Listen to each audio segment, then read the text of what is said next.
everyone. Welcome. This is Amy Cooper with Rise, and we are interviewing exceptional women in insurance. It's Women's History Month, and I am so glad to welcome today Hillary Jarvis. Welcome, Hillary. Hi, Amy. Thanks for having me. It's so good to be with you today.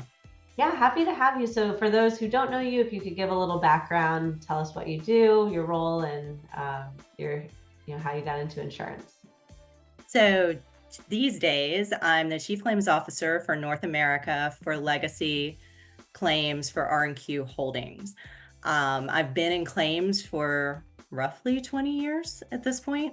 About 10 years of that has been inside companies. About 10 years prior to that, I was in private practice advising insurers and reinsurers.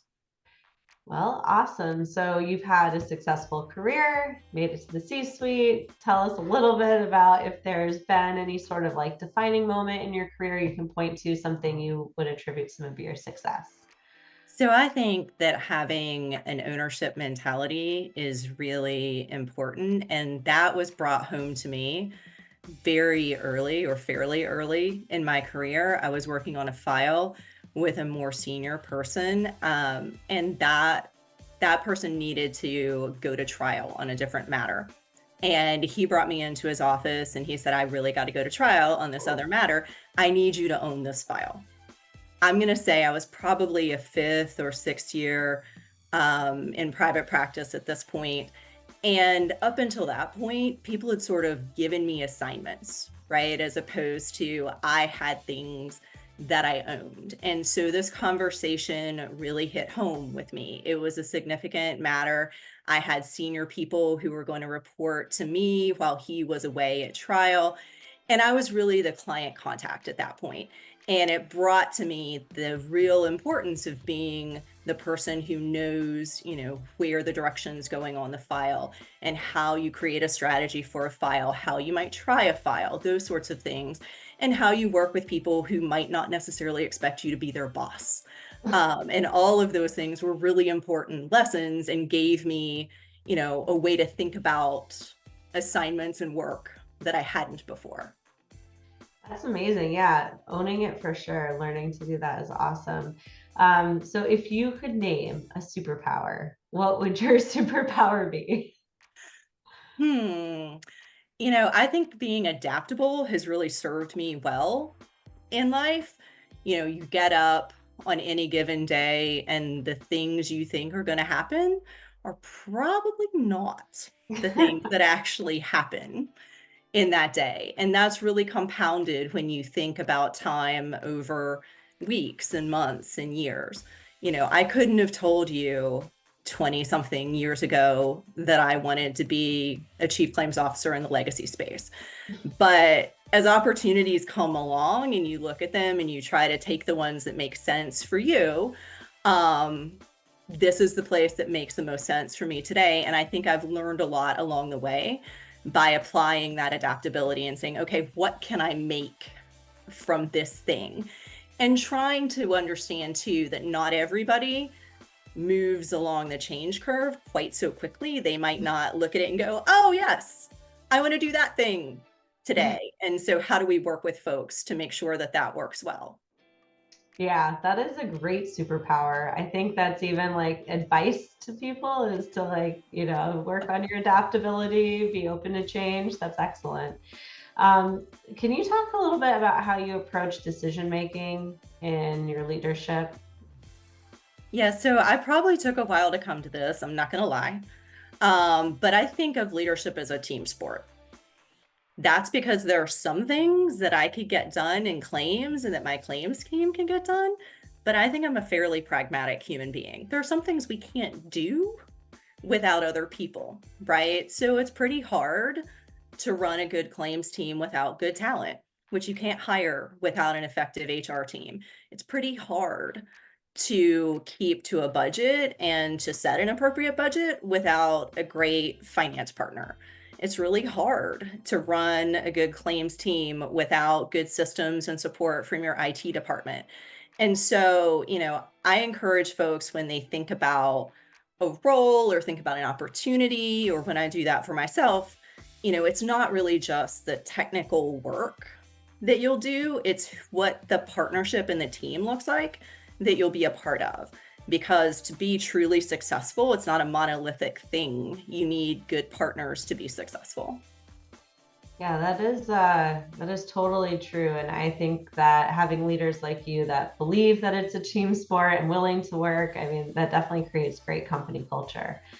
So, as a leader, have you found like what leadership skills have you found will serve you well that you could recommend to others to work on?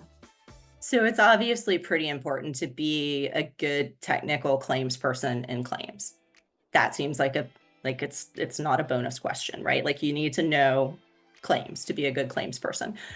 But I also find that as you become more senior, you really need to know how to sell people things. There's a great book, I think it's by Dan Pink, that's about how like all jobs are sales jobs. Recommend it to everybody because all jobs are sales jobs. Just because I think that the claims organization really needs to do something and it's really important, that might seem obvious to me or seem obvious to my leadership team or, even some folks who have claims background and experience. But to explain how that fits inside the broader organization and why we need to do things, that's a skill that I'm called upon to use on a regular basis. Another one that I think is really important that people don't get a lot of opportunity or don't exercise the opportunity to really get good at is the ability to have hard conversations.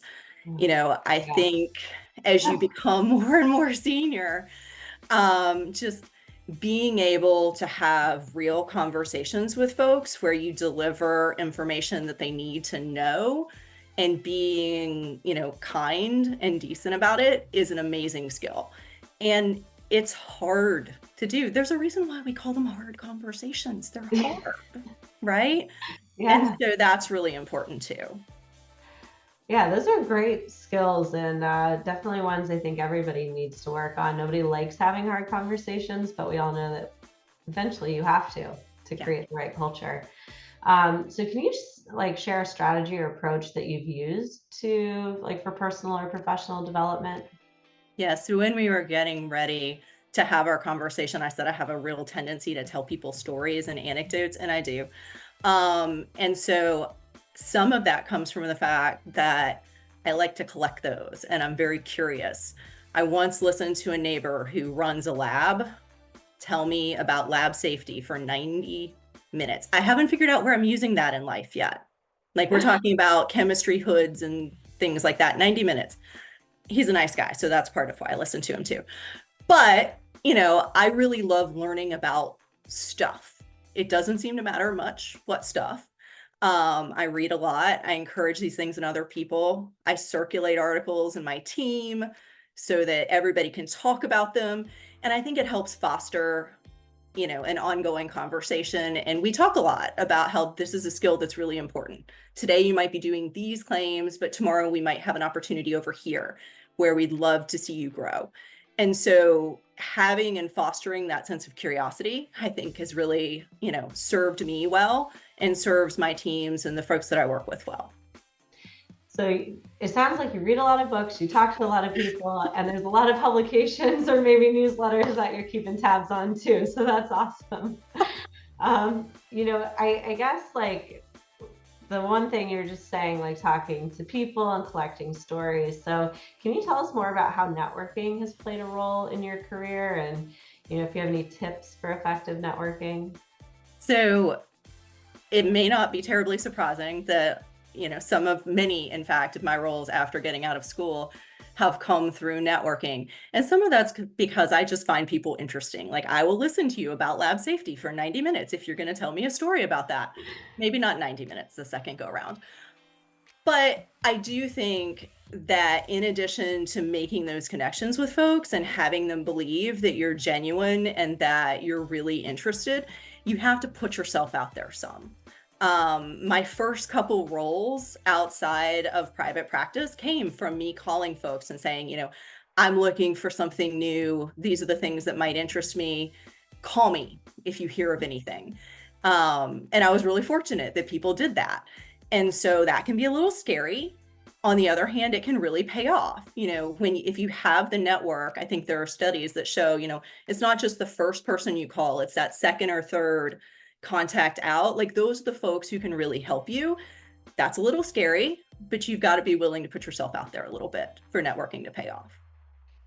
Yeah, and I'll just plug for, I mean, this is a Rise podcast. So for anybody who's not joined Rise, you're looking to network, join Rise, come to our events, join a committee, find ways to network because it is important for your career. And like they like to say that it's not what you know, but it's who you know. So yeah, I'll just throw that in there. So It's a great plug. And I think for folks to really get comfortable at it, you have to practice, right? That's yeah, that whole like putting yourself out there and doing some practicing. for sure. So, I think that you come across super authentic, but can you just tell us how you're bringing your authentic self to work? And has it always been the same, or has it changed throughout your career? I am wholly confident I am not the same person that I was at 25 when I graduated from school. It's a work in progress, one of my favorite sayings. But I think over time, as I led in different organizations, I had to adapt to that, right? So by the time I left my last role at Markel, I worked with folks in probably 8 or 9 offices that were in my team. I'd also gone through most of the arc of the pandemic, and that taught us stuff, right? I think we should all remember that taught us things about how we communicate with people. Um, you know, Working with people in that many locations, you really need to be clear. I'm also a big Brene Brown fan, if that's not coming across. And you try to be kind when you're clear and help Yeah. people get to the right place. But you need to be clear when you work with distributed teams, and you need to have, in my opinion, good practices. So you do your regular one-on-ones. I have skip levels with everybody on my team, at least quarterly.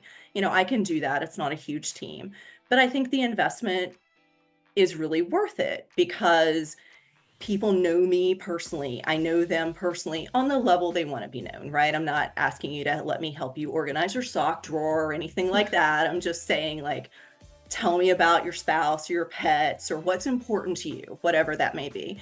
And we spend time investing in those conversations. My current team is completely distributed. Only a couple people have seats in the office. We span every time zone across the whole country. We couldn't do that if we didn't have these practices in place and if we weren't willing to have, real conversations. I think it's made a little easier by some tools that we have these days. We use SharePoint actively.